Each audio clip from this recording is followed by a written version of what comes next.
We're going to go ahead and get started for those of you who want to take their seats.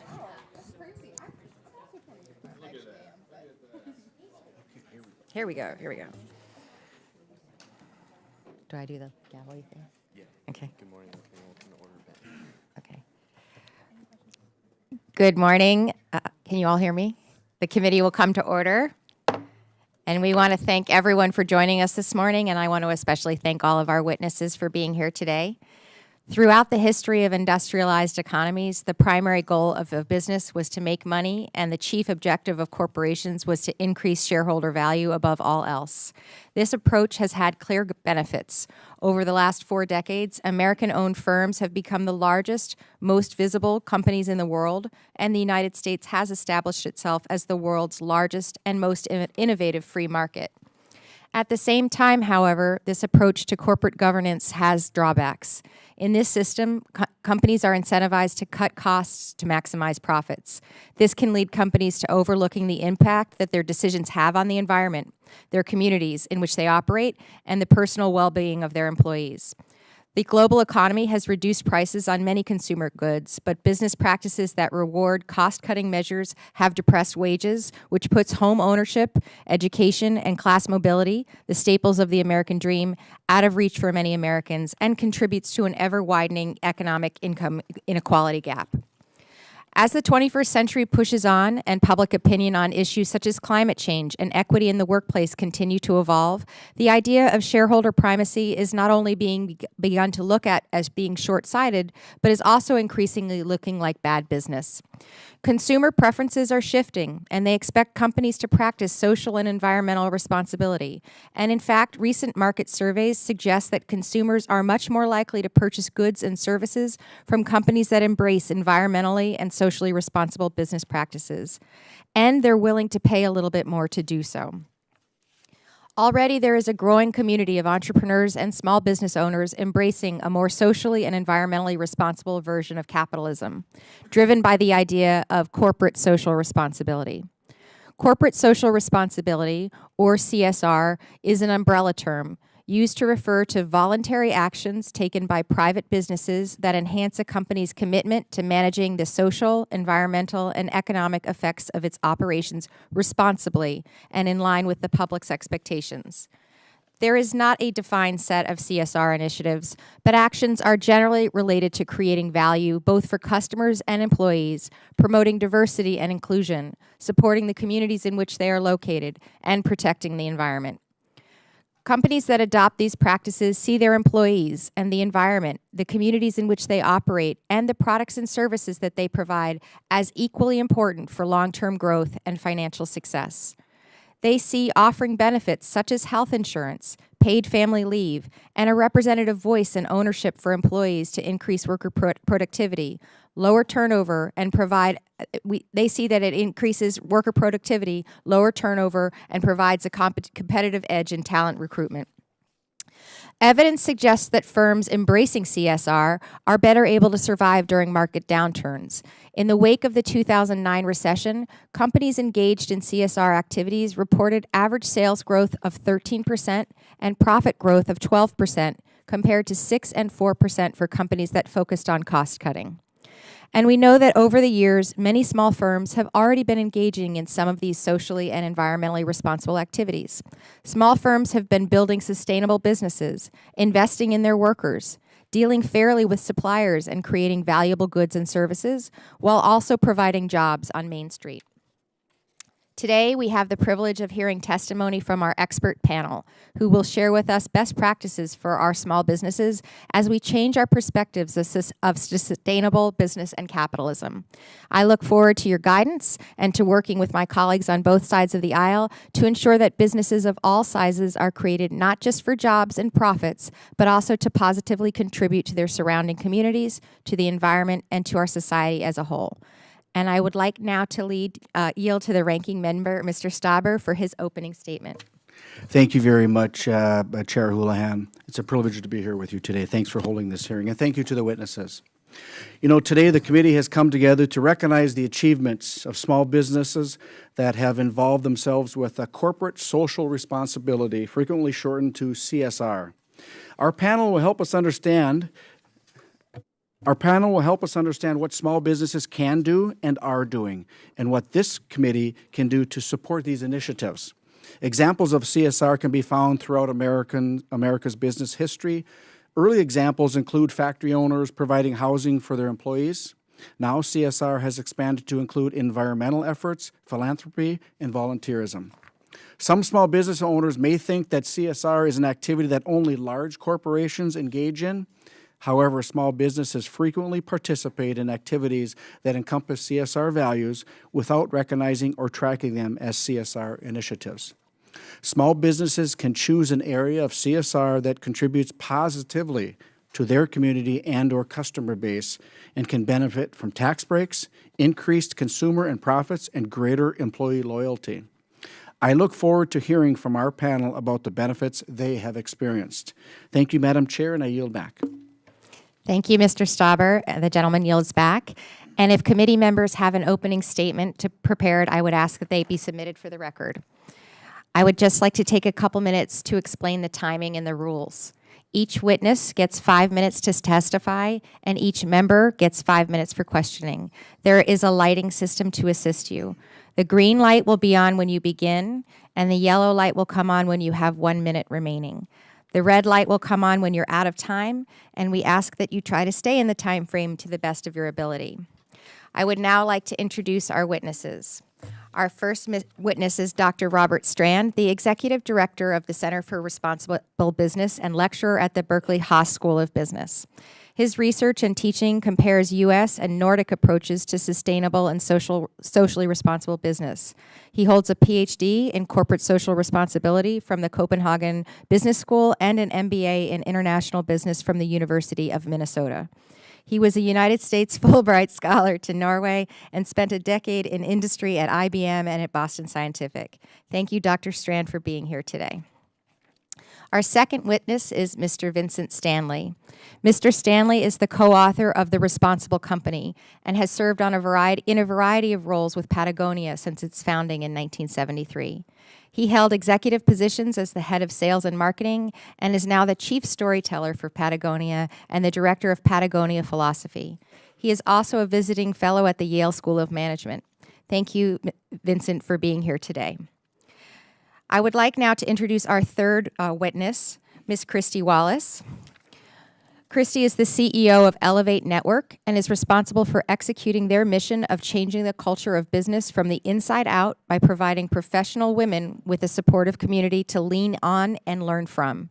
She is the host of the Elevate podcast and is a speaker and thought leader on leadership, diversity, social entrepreneurship, and networking. Most recently, Christy was recognized as a woman of influence by the New York Business Journal. Welcome, Ms. Wallace.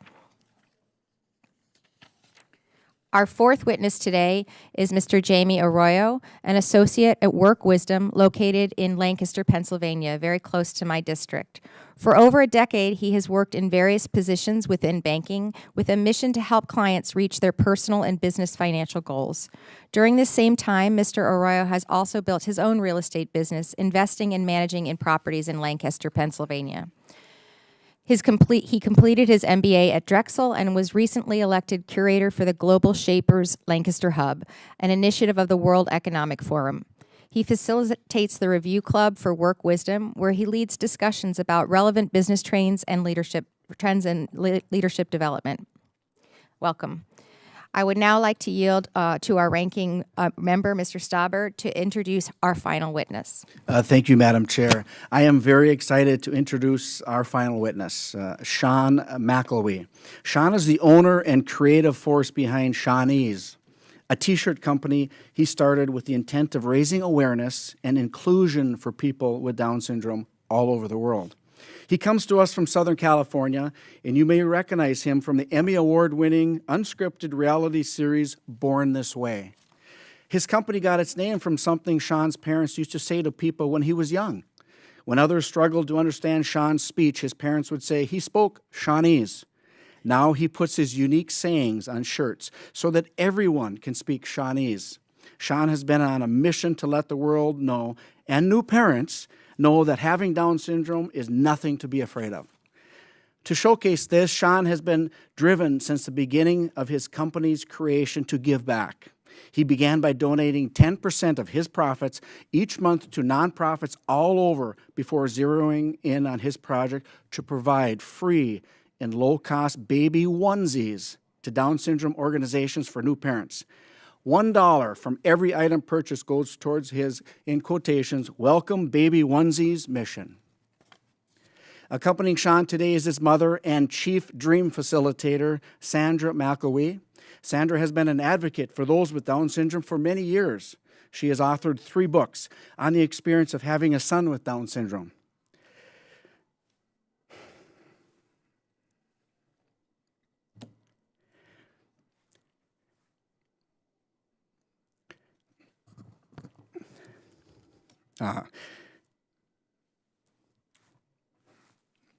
Sean and Sandra, it is a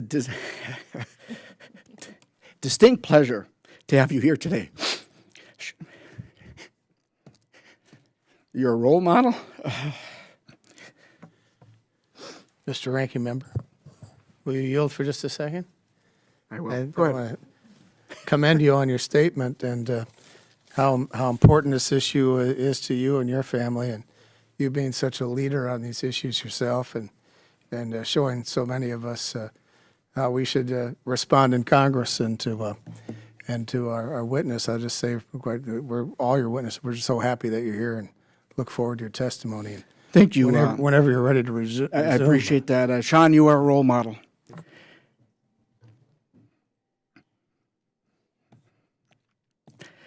Especially to kids like my Isaac, who also has Down syndrome. I can't wait to hear more from your story. Thank you, Madam Chair, and I yield back. Thank you. It's a privilege to serve with you. And now, Dr. Strand, you are recognized for 5 minutes. Thank you. I'm Robert Strand, Executive Director of the Center for Responsible Business and faculty member at the University of California, Berkeley. I also hold the title of Associate Professor of Leadership and of Sustainability with the Copenhagen Business School in Denmark. The 20th century was defined in large part by the ideological battle between American capitalism and Soviet communism. The 21st century will be defined by whether American capitalism sufficiently meets our collective needs and tackles our greatest challenges, including climate change, growing inequalities, decent work for all, and threats to our democratic institutions. The 17 UN Sustainable Development Goals succinctly articulate these needs and challenges. The success of American capitalism in the 21st century will be measured against the Sustainable Development Goals. With this in mind, I deeply welcome the recent restatement of the purpose of the corporation by the Business Roundtable to embrace a stakeholder view of the firm. This represents a pragmatic step to improve American capitalism, as a stakeholder view increases our likelihood to successfully achieve the Sustainable Development Goals. A stakeholder view states that the purpose of a firm is to provide value to its stakeholders. It represents a stark shift from the previous stated purpose known as shareholder primacy, long promoted by the American economist Milton Friedman, that prescribes a lone corporate purpose to maximize profits. Dr. Friedman was a central figure in the ideological battle between American capitalism and Soviet communism. For Friedman, anything other than a free market response was the enemy, and profit-maximizing firms were central to Friedman's view of the free markets. Friedman contended anyone suggesting firms have a responsibility beyond profit maximization, such as avoiding pollution or addressing discrimination, were, quote, preaching pure and unadulterated socialism, end quote. That use of the word socialism is a Cold War ideological relic. It served its purpose then, but I cringe at its use today. The Business Roundtable's restatement helps us move past these tired old ideological debates. I now turn attention to smart policy and corporate governance structures necessary to best ensure the Business Roundtable's words are turned into durable action supportive of a stakeholder view. B Corps presents great promise. In 2012, when Patagonia became the first California company to sign up for B Corp certification, its founder, Yvon Chouinard, stated that B Corps created the necessary legal framework through which Patagonia could remain committed to a stakeholder view even through changes in ownership. B Corps has yet to be widely tested in the domain of public corporations, where I also look to examples from elsewhere in the world for institutionalizing a stakeholder approach en masse. Chiefly, I look to the Nordic countries, comprised of Denmark, Finland, Iceland, Norway, and Sweden, given the Nordics are originators of the stakeholder view of the firm and have developed a variety of corporate governance structures that support the stakeholder view. This includes the Danish Industrial Foundation model. Leading Danish firms like Carlsberg and Novo Nordisk are public corporations whose majority of voting rights are held in perpetuity by an associated industrial foundation. This enables the company's management to embrace a long-term perspective supportive of a stakeholder view. The 1969 Foundation Law prevents such a structure in the U.S. We may want to revisit this. A stakeholder view also comes with challenges. Patagonia is widely heralded as a responsible company in part because it provides a key stakeholder, its employees, with benefits like fully paid parental leave, access to quality child care, paid medical leaves, and sufficient health care coverage. I applaud Patagonia, as such offerings are widely recognized as beneficial to society, but I have significant concerns for a capitalistic system that pushes such responsibilities into the domain of business. This is inefficient and can unintentionally exasperate inequalities. Furthermore, it redirects the precious resources of small and medium-sized companies who may not be able to satisfy these demands. My experiences in the Nordics have convinced me there's a much more efficient and equitable way to handle these things. I believe small business can be a champion of pragmatic explorations to consider what might work better in an American context. In closing, I would like to point out that small business is the most trusted institution in the United States.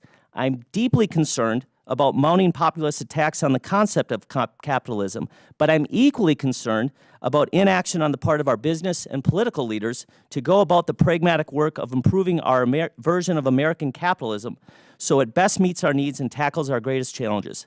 As representatives of the most trusted institution in the United States, this congressional committee has the opportunity, and dare I say responsibility, to assume a leadership role to usher in a new era of American capitalism in which the stakeholder view is mainstreamed and the challenges represented by the Sustainable Development Goals are met. Thank you. Thank you, Dr. Strand. Mr. Stanley, you are now recognized for 5 minutes. Thank you for inviting me to speak with you today. Recently, this committee heard testimony from 4 of my colleagues in the outdoor recreation industry who all spoke of their love for their experience in the natural world.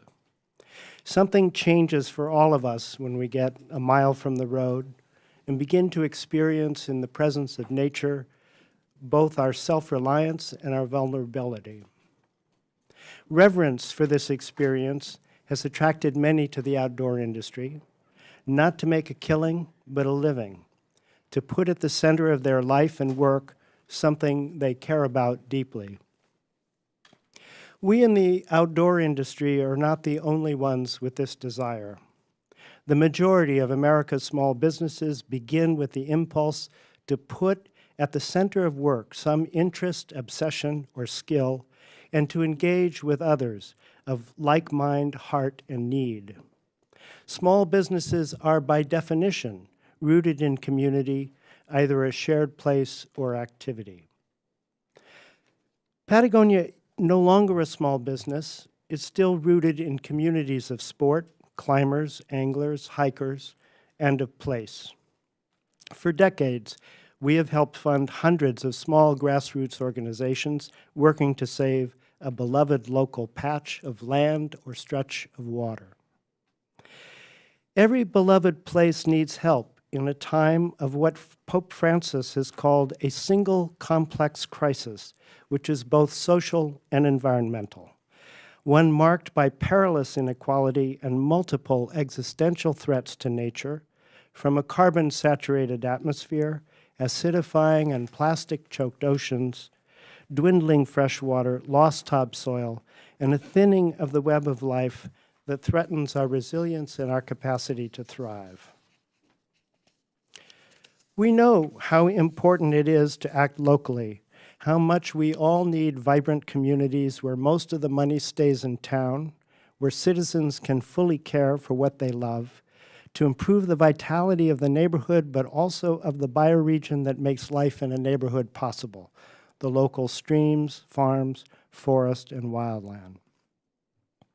This single complex crisis has hit so far people in places far from popular view, the poor in the desolate inner city or hollowed-out rural town, the shrinking polar ice, the submerging tropical islands.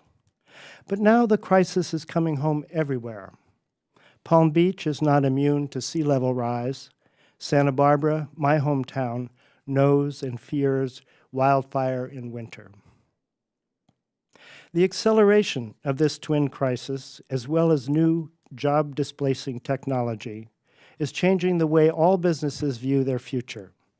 We know there will be new rules and conditions, and we have no strong idea of what they'll be. But the moral imperative is clear. The crisis demands that businesses understand our impacts, minimize the harm we do, and generate products and services that improve the quality of human life in communities and restore to health living systems, water, soil, and atmosphere. The young demand this as well. The social and natural systems we elders see as declining, they taste as desert. Business has a role to play in the turnaround. Focusing on the needs of others can be as good for business and society as it is for individuals within families to ground business strategy and operations in the real world.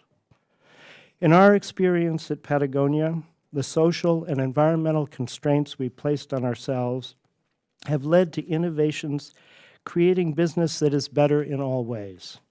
Our customers are loyal and more numerous, our employees engaged, our ability to make a sustainable profit has not been hurt by the steps we have taken to do the right thing. The B Corp movement has been a critical part of our work and that of thousands of other values-based businesses. The independently verified B Impact Assessment provides our individual companies a thorough, systemic look at all our practices that benefit or burden all stakeholders, from employees to suppliers to communities to nature.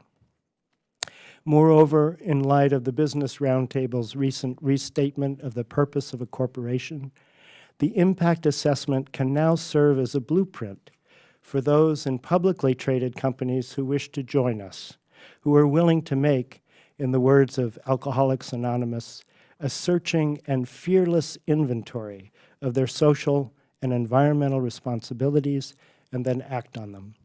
Thank you. Thank you, Mr. Stanley. Ms. Wallace, you're now recognized for 5 minutes. Thank you for the invitation to testify here today. Small businesses are at the core of our nation's economy. From family stores on your street corners to bustling innovative startups, supporting today's and tomorrow's entrepreneurs is a responsibility of each of us in order to ensure continued economic and social progress.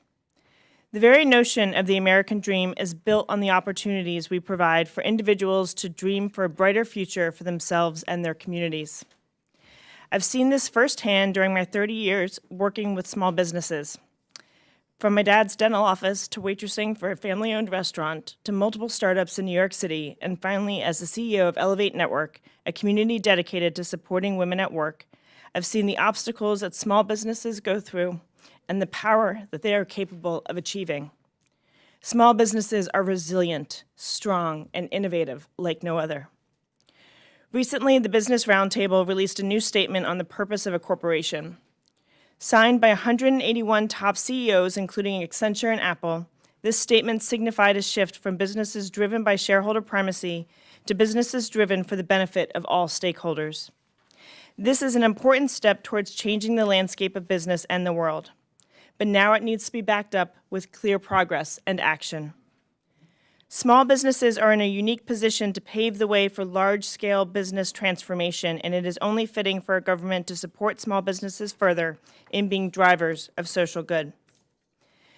First, we have to recognize that the corporate social responsibility landscape is quickly changing and evolving. CSR today lies in ensuring transparency and ethical governance, providing training, benefits, decent compensation, and flexibility to our employees. creating quality jobs in and for our communities that need it most, and being intentional about our relationships with suppliers, distributors, as well as environmental impact. Adopting a holistic approach to corporate social responsibility is not only important to support our small businesses, but key to supporting the future of our economy and our nation as a whole. Second, we need to measure what matters.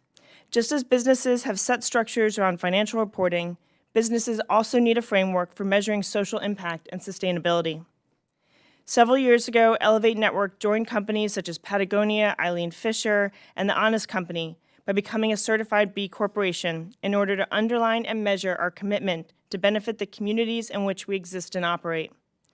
In a span of 2 years, our B Corp score rose from 88 to 115 on a scale of 200. That's progress. But I'd also like to note that our business revenues doubled during that time period, illustrating that being good for society is also good for business. Through certifications such as this one, we are able to clearly measure the impact our companies have on the greater society and hold ourselves to a high standard of reporting, transparency, and rigor. Without such standardized requirements, it is virtually impossible to distinguish those organizations that put social good at the heart of their business from the others. Once we have the measurement mechanism in place, we then need to put it into practice. When addressing distribution of funds, rewards, tax exemptions, and opportunities, we must prioritize those who make it their duty to prioritize the well-being of their communities and environments. It is time that we harness the power of our legal and governing bodies to further support those small businesses that make social good a priority. Finally, we need to address the main obstacles keeping small businesses, particularly those of women and minorities, from achieving sustainability. Both groups suffer from unequal pay practices, lack of advancement opportunities, and implicit and explicit bias at work. Working caregivers face additional disadvantages due to insufficient paid leave funding.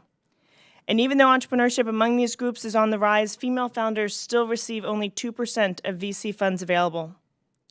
Given the disparities in funding and access to opportunities, it is crucial that we support women and minorities financially in starting and maintaining their small businesses. Creating the future of entrepreneurship is no easy task, and I am grateful for the work that your committee is doing and has done in the past to both empower and further support the groups that need it most. As small businesses continue to be change makers, we must address the systemic discrimination, inequalities, and barriers that they face every day. Elevate's mission-driven approach, as well as B Corp certification, is just a small example of how organizations can succeed financially while driving positive impact. With continued innovation, improved policies and measurement practices, and the never-ending dedication of the entrepreneurs who go to work every day in the hopes of building a better future, we have the unique opportunity to mold the American dream into one that supports the social good of our people, our nation, and our world. Thank you. Thank you, Ms. Wallace. I now recognize Mr. Arroyo for 5 minutes. Good morning. Thank you, Representative Houlihan and the entire Committee on Small Business. My name is Jamie Arroyo. I'm the managing partner at Work Wisdom, a certified B Corp that helps organizations revolutionize achievement by using a variety of tools, disciplines, and evidence-based practices to instill high-performance mindsets, behaviors, habits, and organizational culture. I'm a member of Global Shapers, an initiative of World Economic Forum, where we take global issues like climate change and execute on local solutions like a Pass on Plastic campaign that we did locally. I'm also a graduate of Drexel University, where I earned my MBA with a focus on entrepreneurship and innovation management. And over the past few years, I have helped over 100 entrepreneurs from underrepresented communities start and grow their businesses in an effort to build an equitable and ethical economy. Using tools such as microfinance and business plan training. Today, I help organizational leaders embrace corporate social responsibility in an effort to shift the purpose of business from increasing shareholder value to increasing stakeholder value. This requires leadership in business to focus on the triple bottom line: people, planet, and then profit. Research done by the American Federation of Labor and Congress of Industrial Organizations show that S&P 500 firm CEOs were paid 361 times as much as average U.S. workers in 2017. Despite promises from over 200 nations to address climate change, a recent report from the United Nations states that we are no closer to slowing rising temperatures, and we will need to take drastic action in order to reach climate action goals. Through business, embracing corporate social responsibility means empowering, caring for, and improving the quality of life for our most important asset, our people, and our most important resource, our planet. While we can spend hours discussing the troubles that our society faces today, the fight against inequality and the war against climate change, we understand that our country wasn't built by being against something, but rather standing for a just cause. The American dream that so many have sacrificed for includes the very powerful tool of entrepreneurship. Here lies not only the backbone of our economy, but the power to create a future that is sustainable and prosperous for all. It is through embracing corporate social responsibility in business that we can solve many of our challenges. In Lancaster, Pennsylvania, we have embraced business for good. As a growing part of the B Corp movement, many businesses, such as Work Wisdom, have used the B Impact Assessment by B Lab, creators of the B Corp certification, to measure and improve social and environmental performance. Our business community understands that you can improve what you don't measure. After meeting the rigorous standards of the assessment, you are eligible for the B Corp certification, a stamp of approval that consumers in Lancaster have become familiar with and now use to make purchasing decisions to make sure that every dollar that they spend is adding value in more than just one way. Certified B Corps are taking corporate social responsibility a step further by voluntarily meeting high standards of transparency, accountability, and performance.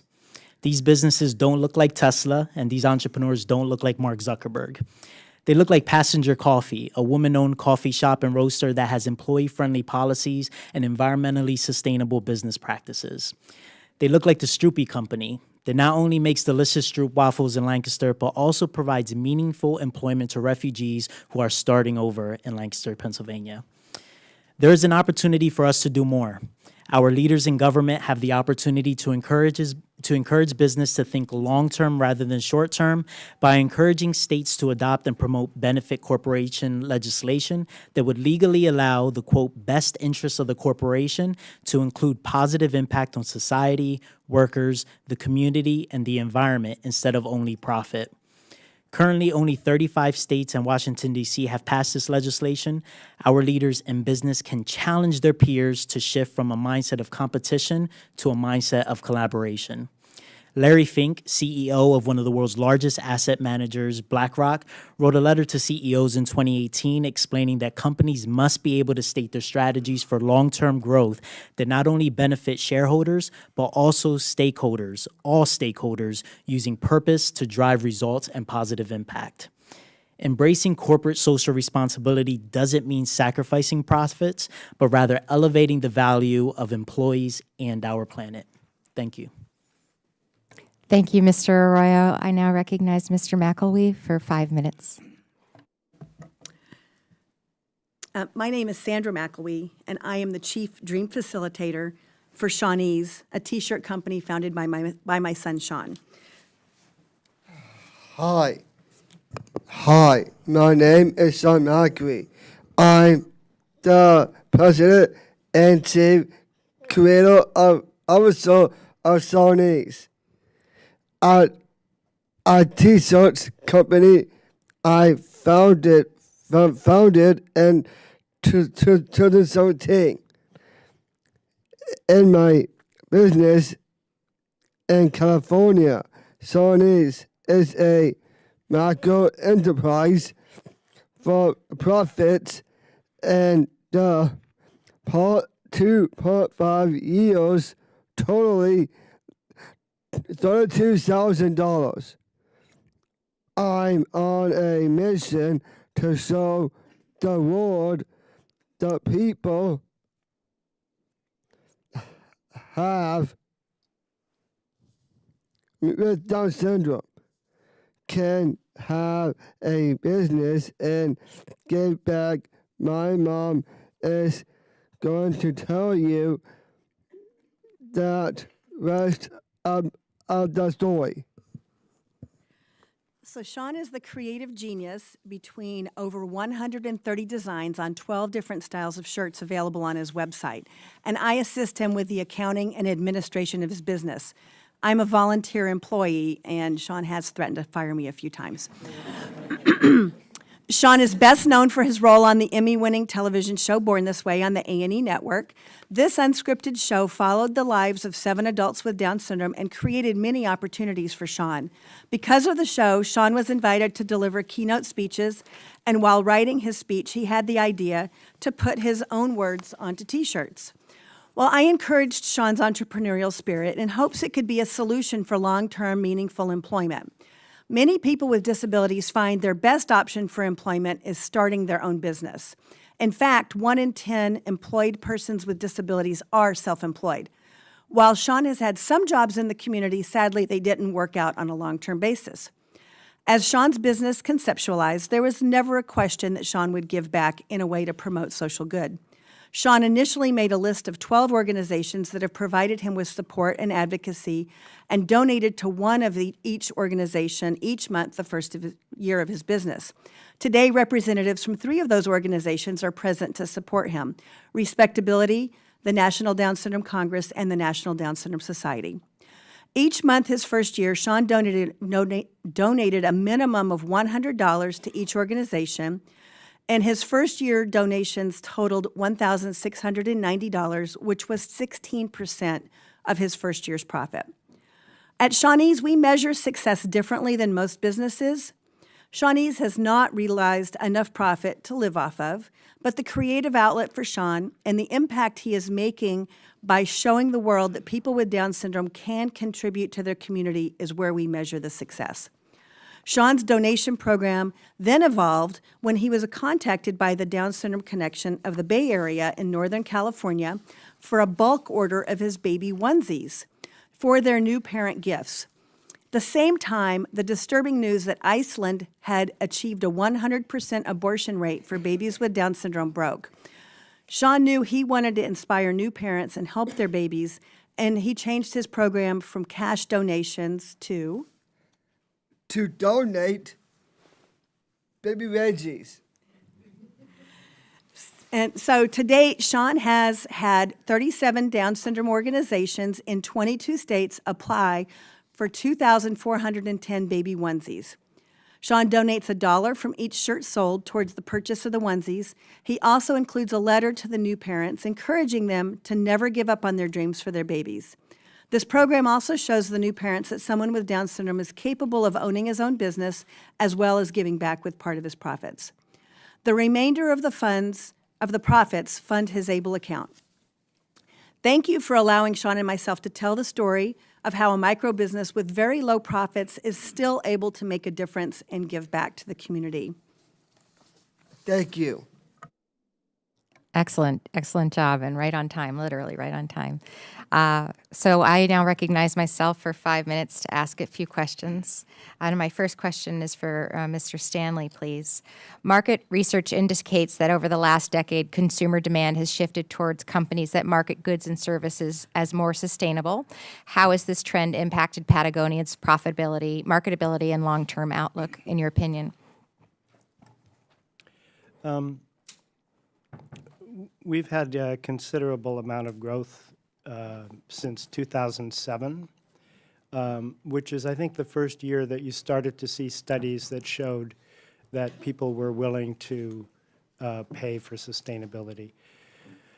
I think that what we're hoping for is that the Sustainable Apparel Coalition, which is a coalition of all the major apparel and footwear companies that sell half of the clothing and footwear on the planet, will come up with a consumer-facing index this year that will give an environmental and social rating for every product in the store. You hold your cell phone up against a hang tag, see that rating, and we're hoping that with better information, consumers will care even more about what goes into their clothes and what they'll buy. Thank you. That was a terrific answer. Ms. Wallace, can you talk a little bit about how valuable it is for women entrepreneurs to have a network of similarly situated peers and what they can learn from one another? Oh, I love this question. Thank you. Yeah, I mean, it's all about your community and who supports you. If you're starting a business, it is an overwhelming time. You're thinking about legal structures, finance, accounting, building products and services. You don't have all of those skill sets. Being able to tap into a community that is there to support you is critical for small businesses to grow and grow quickly. It's also having the community support, not just as customers, but those that are there to provide guidance and peer mentorship has been incredibly valuable for me, as it is for all of the small business owners in our community. I think finally there is a big connection between small businesses and bigger businesses and how we best support each other, learn from each other, and leverage those relationships to grow. And that's very important to elevate, which is how we really look at the diversity of our community and how we lift each other up as a community to see the greatest impact. Thank you. And with the remaining 2.5 minutes of my time, I'm going to try and get to everybody. Mr. Arroyo, we talked about CSR as having an important element, which is diversity and inclusion, but we don't focus necessarily on this as being a positive thing. Can you explain why companies that have get a competitive edge who have a diversity and inclusion angle to them? Definitely. I mean, research studies have shown that companies that are more inclusive and have more equitable workplaces actually outperform their competition. And when you have a more inclusive workforce at all levels, not just at the front line, which we start to see a lot of diversity in the front line, but once you start getting to management and executive levels, it starts to look a certain way.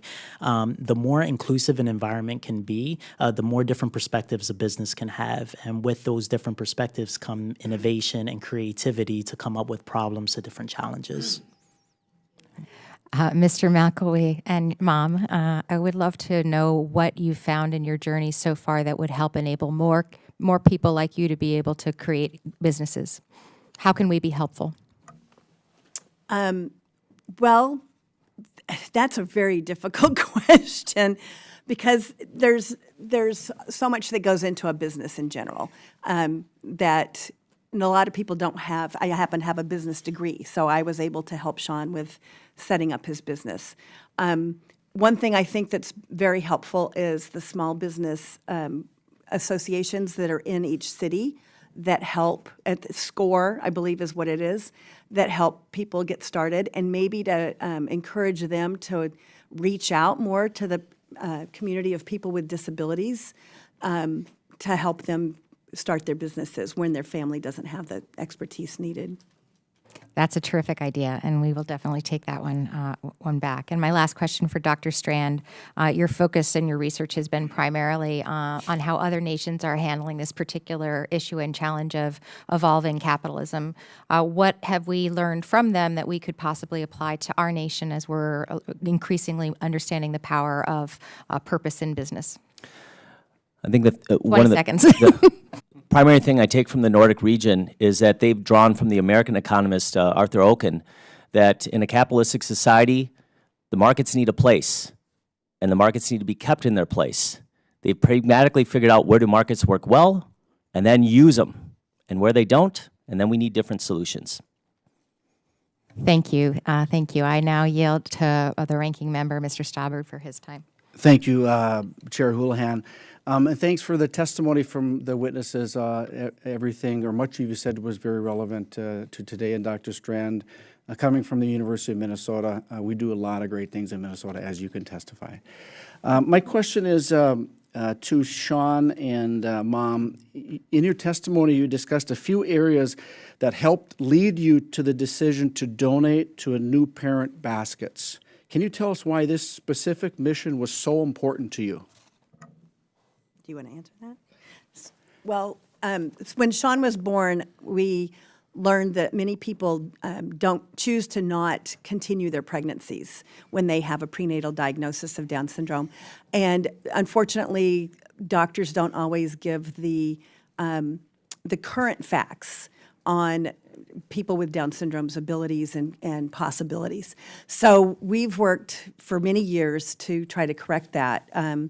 And so it just kind of worked that, Sean donating the baby onesies to encourage the new parents would be, his mission. Sean, you want to answer a little bit? Oh, yes. My advice for these people to listen to your advice because it means the whole world to it, because I all love you. Oh, wonderful. Thank you, Sean. You know, you're an inspiration to us here today.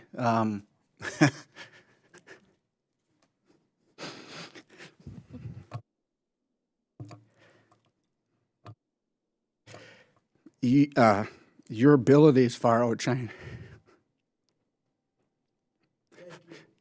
They far outshine your disabilities. And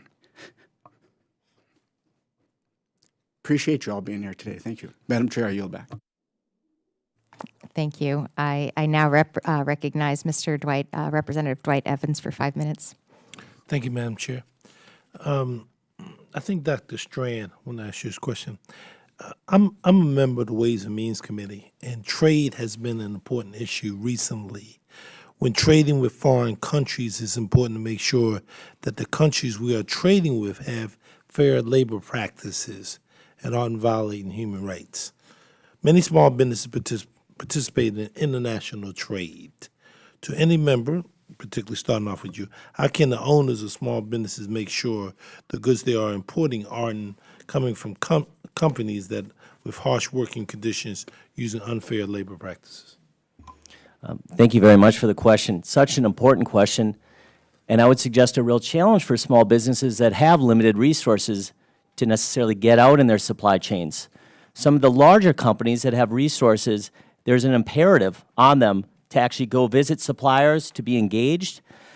I would point to associations like what Mr. Stanley alluded to, the Sustainable Apparel Coalition, the SAC. Small businesses can join this, and through that, there's a weight, 50% of apparel in the world produced by the SAC, that can help small businesses understand their supply chains where they couldn't do it alone. So they need to join in a cross-industry collaboration to do this. Okay. Is there anyone else on the panel who would like to comment on that question? Yes, I think for companies of any size, I think from the time we were doing about $50 million, we audited conditions in the factories that sew our clothes.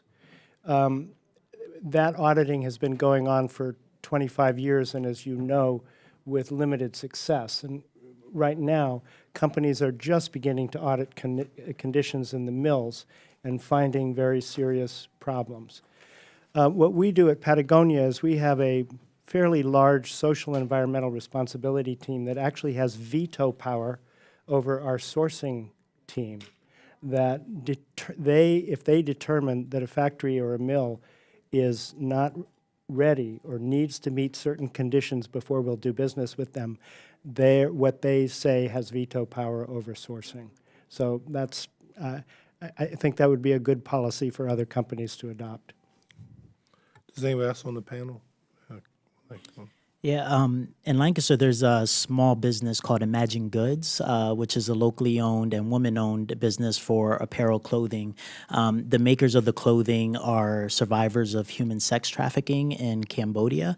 And one of the things that they do, I think, is they actually travel to Cambodia and meet the women that are making the clothing. So the auditing of their supply chain is probably the biggest way to prevent, unethical sources coming into the United States. So actually physically going there and auditing these factories is a good step. Okay. I like to follow. Diversity in business is linked to profitability. Currently, women earn 82 cents for every dollar that a man makes. Women of color, the gap is even more substantial. African American women earn 62 cents. Native American women earn 58. Latino women earn 54 compared to white men. To any of the panel, what can small business owners do to make sure there is no gender or racial wage gap for the employees? Yes, Ms. Wallace? So there's a number of things that you can do. One is be very intentional in your hiring and hiring practices, ensuring that you have a diverse employee base and a base that's reflective of your customers and your local communities and society. It takes intent to make that happen. The second is creating hiring and pay structures. So just what is the framework of your business? Who are you hiring? At what level of experience, what department? If you create a data-based framework for what the pay scale is at each level, and then you use that as you're hiring people, it's a great way to just continue to keep yourself in check around those practices. I yield back the balance of my time. Thank you, Madam Chair. Thank you. The gentleman, Representative Kevin Hearn, is now recognized for 5 minutes. Thank you, Madam Chair. Sean, I especially want to thank you for being here, fellow entrepreneur. It's great to see you here. Thanks to all the rest of the witnesses for being here as well. You know, as a small business owner for over 34 years, I've created a lot of jobs. Like many of you, if you're in business, you've had a lot of successes and a lot of failures, and you remember your failures much more so than you do your successes. What I've found over the years that the successful business people in the world are the ones who give back to their communities. They do this on a regular basis without any outside influence. They learn very quickly as part of the education process, which is much greater than any B school could ever teach you or any government could ever impose on you. In fact, I would say that small businesses play an instrumental role in the success of communities and have the ability to impact their cities and towns in ways that go way beyond job creation.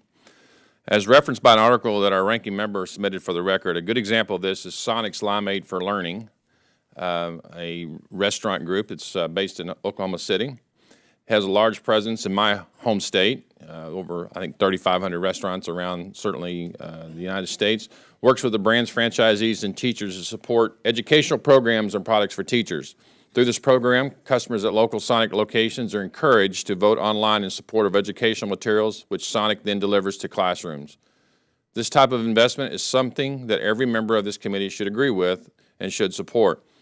However, we have a lot of colleagues that think government intervention and government mandates are the way that will make businesses be involved and hire and inclusion, and I totally disagree. In fact, I remind us what I consider a person who really promoted free markets. President Reagan once said the most terrifying words in the English language are, I quote, "I'm from the government and I'm here to help."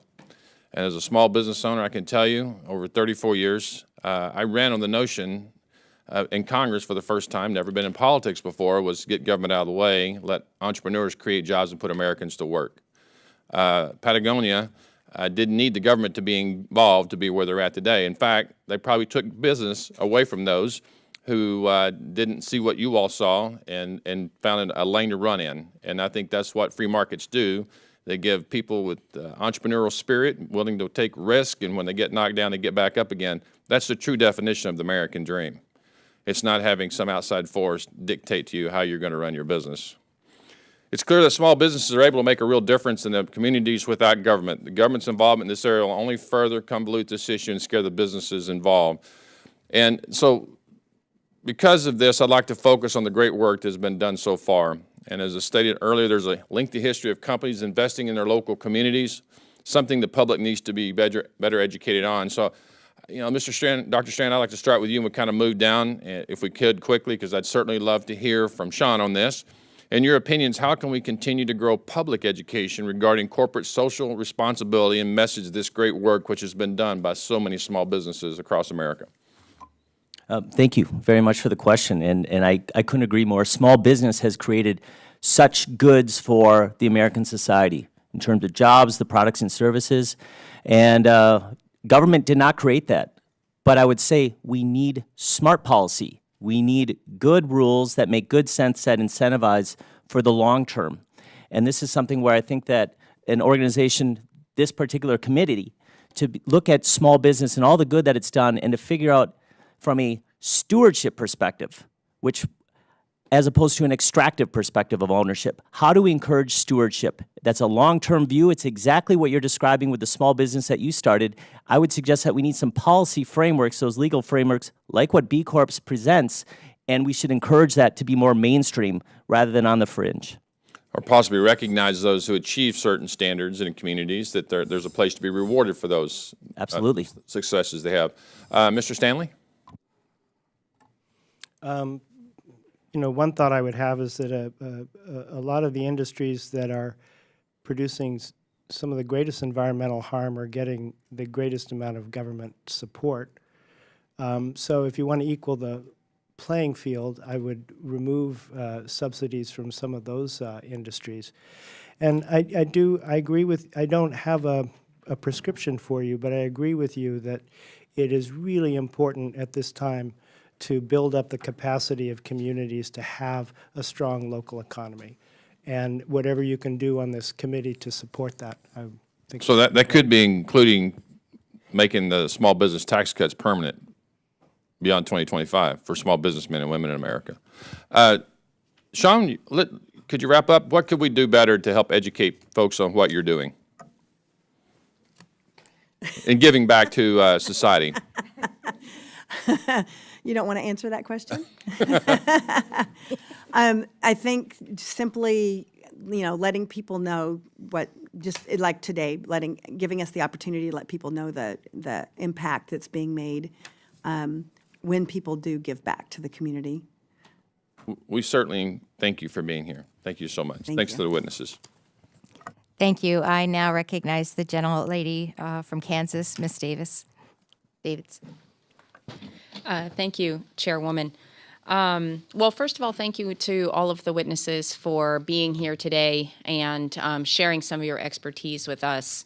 I sit on this committee because the district that I represent, the 3rd District in Kansas, which is the Kansas City metro area, I often say we have entrepreneurship baked into the DNA of our community. And so getting the chance to sit here today and hear specifically about B Corps is a particular highlight, because just last week I got the chance to participate with my colleague, Congressman Emmanuel Cleaver, in presenting and honoring a B Corp in our area, Travoy, for all the work they've been doing in Native American communities, Alaska Native communities. And this concept of the triple bottom line, people, planet, profit, is something that I think a lot of businesses are moving toward. And in that vein, I think with Shawnee's, it's really awesome to hear that in practice, where we've got what is an amazing example of a company that really, it sounds like, has defined success. And what does success mean in your own way? So the first thing I would love to hear from you, Mr. Well, I want to say Sean, but I also want to give you the respect you deserve as an entrepreneur and someone who's testifying before Congress today. Can you tell us what you think of as success for Shawnee's? Nope, go ahead. You know what success is. Success is like, my mom knows the answer. I'm sorry. Okay. Oh. Well, you want to be on the yellow gel? Success would be what? If Target and Walmart licensed your designs? Oh, yes. Isn't that one of your dreams? It does. Like a shopaholic, A shopaholic, yeah. right? That's not one of your designs, but you would like that, right? For somebody to license your designs and take it into big stores? Yes. I need a store like to go to Walmart, Target, GameStop, and those other things. And it's on my own, but if you guys help me out. Well, thank you for being here today and for sharing some of the numbers that you have in your testimony is very enlightening. And I've had the chance to meet with folks in my district. In fact, one of the first meetings I had was with Jawanda Mast, and her daughter Rachel Mast came in and told me all about her Able account and her about to embark on her college journey. And so I just really appreciate you taking the time to come and testify today. I guess the only other thing I would like to hear maybe from the rest of the panel is with B Corps. Can you talk a little bit about how some of the existing SBA programs or those sorts of things that we have that fall in within the jurisdiction of this committee, how we can help support that model moving forward? Actually, an organization, a nonprofit organization that was my former employer called Assets. One of the things that I did there was start a microloan program using SBA funds for that was meant for minority-owned businesses and women-owned businesses. One of the things that we did was pair that loan with the B impact assessment. So in order for small business owners to receive financing, they also had to take the B impact assessment so that way they can start to measure their social and environmental performance. And then along the way, we would actually incentivize them through rate discounts as they made improvements along that assessment. So it was a great pairing of finance and this measurement tool and assessment as a way to encourage folks to not just grow their own business, but also impact their community. Thank you. I see my time has expired. I yield back. Thank you, Madam Chair. Thank you. I now recognize Representative Bishop for 5 minutes. Thank you, Madam Chairman. I compliment everyone on the panel, and I submit that that Mr. McElwee in particular, and all the folks who are entrepreneurs, you're actually great examples of capitalism. That is to say, individuals under no compunction or constraint of some outside force acting in their own enlightened self-interest. In January 2012, Governor Mitch Daniels in Indiana made an important point regarding corporate social responsibility in his State of the Union response. He said that out here in Indiana, when a business person asks me what he can do for our state, I say, first, make money, be successful. If you make a profit, you'll have something left to hire someone else and some to donate to the good causes we love. Jobs in philanthropy are only possible when businesses are successful. And a business can only be successful when it creates a good or service that provides value to its customers.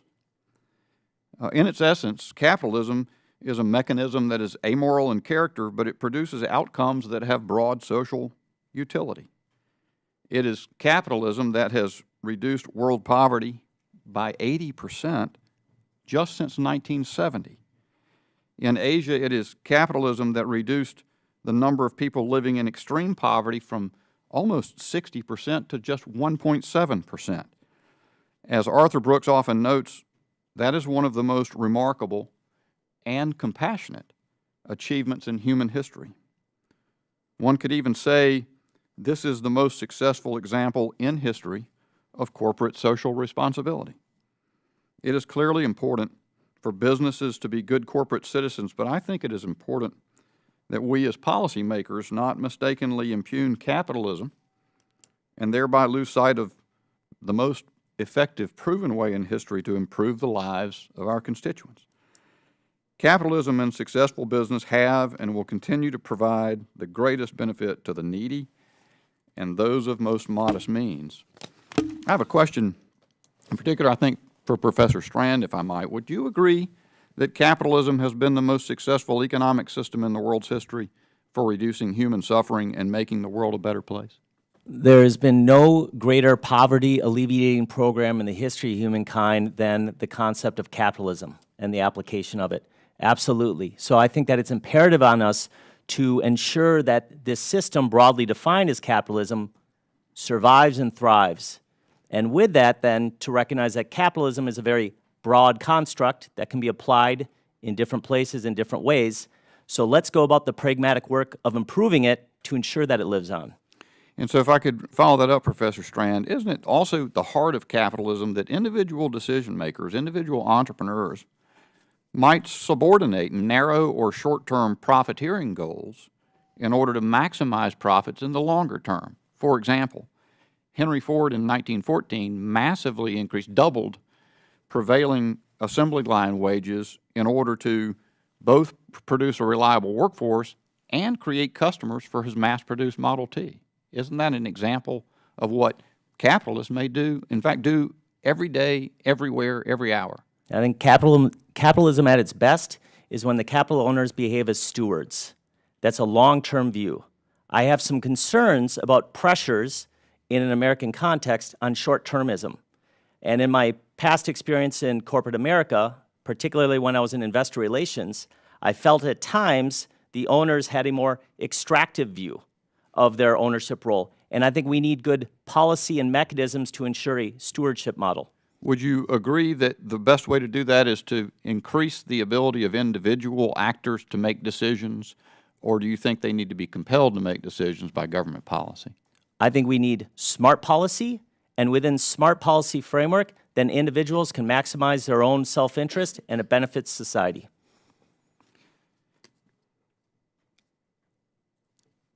I thank the chairman, and I yield back. Thank you. I now recognize Representative Hagedorn for his 5 minutes.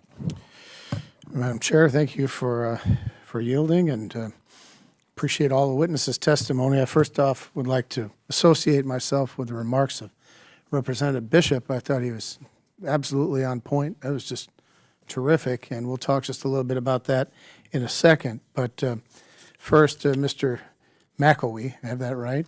Ms. McElwee, thank you for being here. Your mere presence today, you can tell, has made a profound impact on this panel, on our committee, and Ranking Member Stauber, other members of the committee, my family and others have folks with special needs, and you being here helps in a number of ways. And I just would say the most basic fundamental way, you've demonstrated that every life has value. And we appreciate you bringing your story to the committee and to explain to us how you have a small business interest and how you're using that to help other people realize that every life has value. So it's very important. As an entrepreneur and a philanthropist, you're way ahead of the game. You're about ahead of 97% of Americans who have never had that luxury to be in that position. What do you think is the future of your business? And then also, have you heard from some of the people, for instance, that you've sent some of your wares to and back from the families? What's their reaction been to your products and to your business line? You're deferring to me again. We receive, Sean has his own social media accounts, and he gets pictures of the new babies wearing his baby onesies, even though Sean can't pronounce onesie. It's Raisies. He gets pictures of the adorable babies. One of the goals of the letter that he sends, and the goal of us being on the TV show Born This Way, our family being on there, is to help parents move through the grief process of having a child with Down syndrome quicker. Because, with lack of information at the beginning after they've received a diagnosis, many people go into the grief process. And our goal is to help them get to the point of acceptance quicker so they can enjoy their babies and then help them with their development from then. So Sean has received quite a few letters from parents who've received them, and the Down syndrome associations that he's donated to have been very grateful. Thank you. Well, thank you. I'll be sure to try to log on and like some of your social media sites and follow you from now on. So appreciate that. So Mr. Strand, to kind of follow up, I wanted to talk with you just a little bit about your testimony, because I was concerned that it was a bit of a going against capitalism and almost undercutting some of the things that we've proven in the United States with our free enterprise capitalist system, that really there is no better system. And when you look around the world, almost every breakthrough technology, everything that helps improve the standard of living, way of life, where was it developed and perfected? And right here in the United States. And it was through our system of free enterprise that was possible. I mean, you look at abundant, reliable, low-cost energy. That's the United States. That's the stuff that we did. All the things now where we're able to go find that energy and deliver natural gas at historic low prices, abundance. That's all because of our technology and what we've done here, and the transportation. The world thrives on that. Communications, agriculture in my district, we lead the world in how to go out and produce with higher yields and using even less land if we had to. You can go on through the list. Medical devices, medical therapies. The world piggybacks on what the United States does. We subsidize them in many ways, and the rest of the world steals our technology, China and Russia and others. If it weren't for the United States, which I would subscribe, that we've done more for the world than the world has done for us, where would we be? And I think it's most all because of our system of free enterprise capitalism that gives people the incentive and allows the markets and individuals, as Mr. Bishop said, to go out and work their magic. And that's a lot better system than having a bunch of academics, politicians, bureaucrats, or whoever from the top down telling us how to do it. That would be my position. If you'd like to respond, I'm sorry you only have 16 seconds. I do apologize for that. I didn't do that on purpose. But It's great, but America is not the only place in the world that's practiced capitalism. And so I look to the Nordics, and the pacemakers invented in the Nordic region. You've got Spotify, you've got Skype, and all these other things. So they do quite well on the innovation scale, and it's because of capitalism, but they've also put in very smart policy, and they recognize where do markets work well and where don't they. And they've pragmatically, rather than ideologically, pragmatically developed their version of capitalism, and I think we can draw inspiration. Just like they've drawn inspiration from America, I think that maybe we can look outside of our walls also and draw inspiration from elsewhere too. all right. Thank you for your testimony. Thank you. The gentlelady, Representative Radewagen, is now recognized for 5 minutes. Thank you, Chairwoman. And I want to welcome all of you here today. Special welcome to Sean. And let's see. So some may think CSR means only one, philanthropy or environmental sustainability, and some may think companies don't do enough in all areas of CSR. How can we recognize all efforts in a way that encourages people to follow their conscience towards what is most needed? Dr. Strand.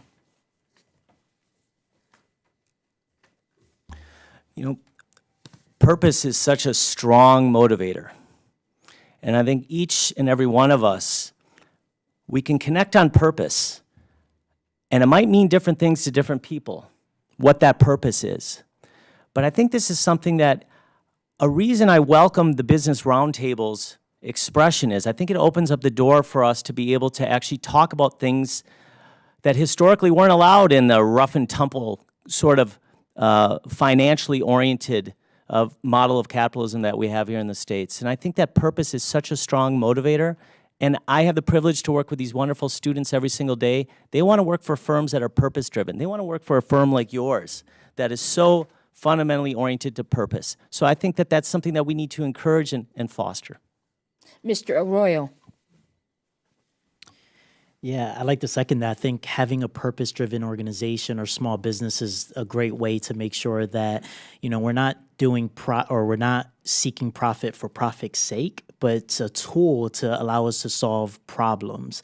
And one of the things I do want to comment on is, we can think of capitalism and government almost as a mentor for a lot of us, right? Setting guidelines for small business owners to think about how can we do this better.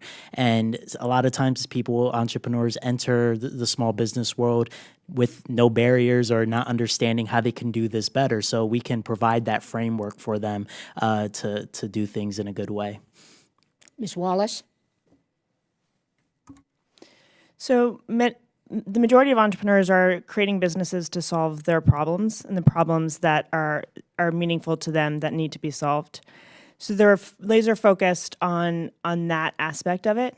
But there is a greater framework that ties into not just solving the problem, but building a business that is sustainable and long-term.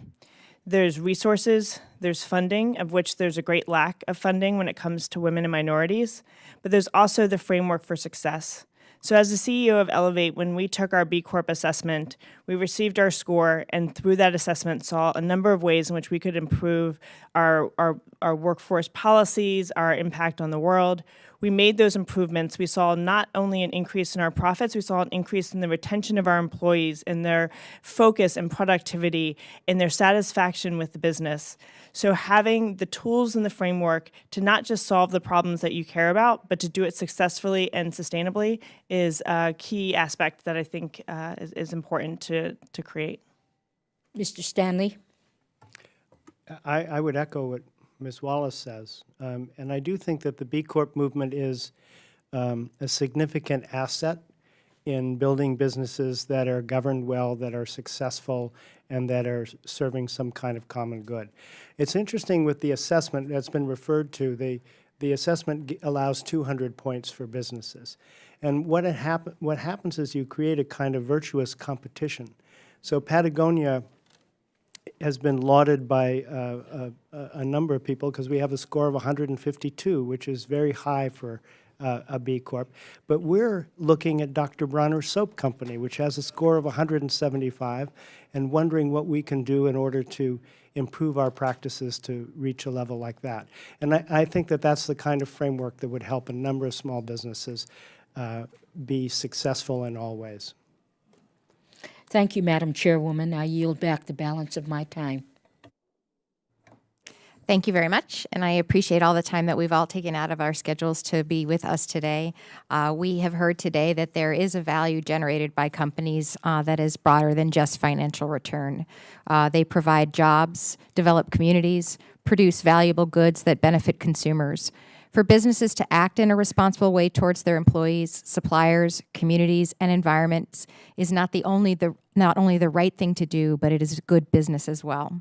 Small firms already know that being socially and environmentally responsible by treating customers and employees fairly leads to more sales, happier employees, and a stronger Main Street. I look forward very much to working with my colleagues on both sides of the aisle to craft policy that encourages large and small businesses to see the value of acting in a socially and environmentally responsible way that benefits our society and economy. I would ask unanimous consent that members have 5 legislative days to submit statements and supporting materials for the record. Without objection, so ordered. And if there is no further business to come before the committee, we are adjourned. Thank you.